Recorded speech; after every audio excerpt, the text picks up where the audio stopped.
Hello friends, இன்னைக்கு சிறகடி காசையில் என்னெல்லாம் நடந்துச்சு ஷார்ட்டாக ரிவ்யூ பார்த்துடலாம். மீனா கையை பிடிச்சிட்டு விஜய் அலறதை பார்க்கும்போது ஒரே ஹாப்பியாக இருந்துச்சு. அப்படி என்ன நடந்துச்சு தெரிஞ்சுக்கணுமா? எபிசோட ஃபுல்லாக பாருங்கள். மனோஜ் கடைக்கு ஏடா குணமான ஒரு ஆள் வந்து அயன் பாக்ஸ் வாங்க வராரு. என்ன ஆள் பார்க்க ஒரு மார்க்கமாக இருக்க, நீ என்ன வாங்க போகிற அப்படின்னு கேட்கணும். அயன் பாக்ஸ் வாங்க போகிறேன், கையில் காசுலாம் வச்சிருக்கேன் அப்படின்னு நக்கலை கேட்குறாரு. அதெல்லாம் இருக்குது அப்படின்னு சொன்னவங்க கையில் என்ன பை அப்படின்னு கேட்குறாரு. எங்கள் குலசாமி அப்படின்னு சொல்கிறாரு. இந்த பையெல்லாம் தூக்கிட்டு உள்ளே போகுது, அப்படி ஓரமாக வச்சுட்டு போ அப்படின்னு சொல்லவும் அவர் வந்து அயன் பாக்ஸ் வாங்க போகிறாரு. இப்போ ரோஹிணி அந்த கடைக்கு வராங்க. என்ன ரோஹிணி ஏதோ வாங்கணும்னு எல்லாம் வாங்கிட்டியா அப்படின்னு கேட்குறாரு. எல்லாம் வாங்கிட்டேன் அப்படின்னு சொல்கிறாங்க. அந்த டைம் தான் தெரியுது அவர் ஒரு பாம்பாட்டின்ட்டு அவர் வச்ச பேக்லேருந்து இந்த பாம்பு வந்து வெளில வந்துடுது. ஏன்னா ரோஹிணி வரும்போது அந்த பாக்ஸை தட்டி விட்டுட்டு வந்துடுறாங்க. இப்போ அந்த பாம்பு வந்து ரோஹிணி வச்சிருந்த காஸ்மெட்டிக் பேக்கில் வந்து ஏறிடுது. அவங்க 2 பேருமே கவனிக்கல. அதை வீட்டுக்கு எடுத்துகிட்டு வந்துடுறாங்க. எடுத்துகிட்டு வந்து பெட்டில் வச்சுட்டு 2 பேருமே சண்டை போட்டு பேசிக்கிட்டு இருக்காங்க.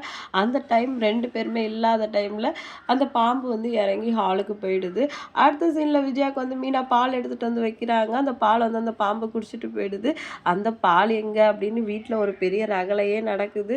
அதுக்கப்புறம் வந்து மனோஜுக்கு வந்து ஒரு ஃபோன் வருது. இந்த மாதிரி நம்ம கடைக்கு ஒரு ஆள் வந்தார், அவர் வந்து ஒரு பாம்பாட்டி, அவர் வச்சு இந்த பாம்பை காணோம், கடையில் பூந்துருச்சு, அதான் தேடிட்டு இருக்காங்க அப்படின்னு சொன்ன உடனே மனோஜ் வந்து ஷாக் ஆகிடுறாரு. நல்லா தேடி பார்க்க சொல்லி அப்படின்னு சொல்லிட்டு கடையில் பாம்பு வந்துருச்சுன்னு சொன்ன உடனே வீட்டில் எல்லாருமே வந்து பயந்துடுறாங்க. அடுத்து நைட் ஆகிடுது. இப்போ விஜயா வந்து தண்ணி குடிக்கிறதுக்காக ஃப்ரிட்ஜு கிட்ட வராங்க. ஃப்ரிட்ஜு கிட்ட பாம்பு பார்த்துடுறாங்க. பாம்பை பார்த்தோடனே அவங்களுக்கு ரொம்ப ஷாக் ஆகிடுது. அதுக்கப்புறம் கத்துறாங்க. அவங்க கத்துறதை கேட்டு எல்லாருமே வராங்க. என்னாச்சு என்னாச்சுன்னு கேட்கவும் பா பா பா சொல்கிறாங்களே தவிர பாம்புன்னு சொல்கிறதுக்கு வரல.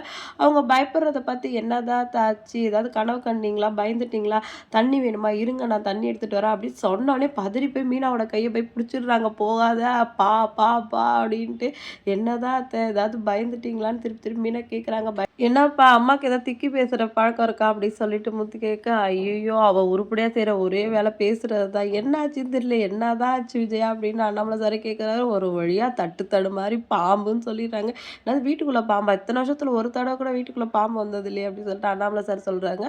அதுக்கப்புறம் எல்லாரும் நின்ன இடத்துல நில்லுங்க அப்படின்னு சொல்லிட்டு நம்ம முத்து தான் போய் பார்க்குறாரு. எல்லாரும் பயந்து நடுங்கி போய் உட்காந்துருக்காங்க. நம்ம மனோஜ் சொன்ன வேகத்துக்கு போய் ஷோப்பாவில் ஏறிட்டாரு. நல்லா ஊரில் இருக்கும்போது கையிலே பாம்பு பிடிச்சிருக்கேன், நானே போய் பிடிக்கிறேன்னு முத்து சொன்னோன்னே திருப்பி அதுக்கும் விஜயா வந்து பயப்படுறாங்க. வேணாம் வேணாம்னு சொல்லிட்டு சைகை காட்டுறாங்க. அதுக்கப்புறம் ஒரு வழியாக வந்து முத்து நேக்கா ஒரு பையில் வந்து அந்த பாம்பை வந்து பிடிச்சிடுறாரு. டேய் அந்த பாம்பாட்டிக்கு ஃபோன் பண்ணி வந்து இதை எடுத்துகிட்டு போக சொல்லுடா அப்படின்னு சொல்லிட்டு முத்து கேஷுவலாக சொல்கிறாரு. டேய் இதை ஃபஸ்ட்டு எடுத்துகிட்டு வெளில போங்கடா அப்படின்னு விஜயா சொல்கிறாங்க. அதோட அந்த பையை எடுத்துகிட்டு ரவியும் முத்தும் வெளில போயிடுறாங்க.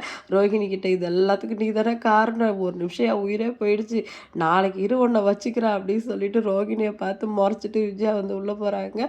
ரோஹிணி வந்து பயங்கரமாக டென்ஷன் ஆகிறாங்க.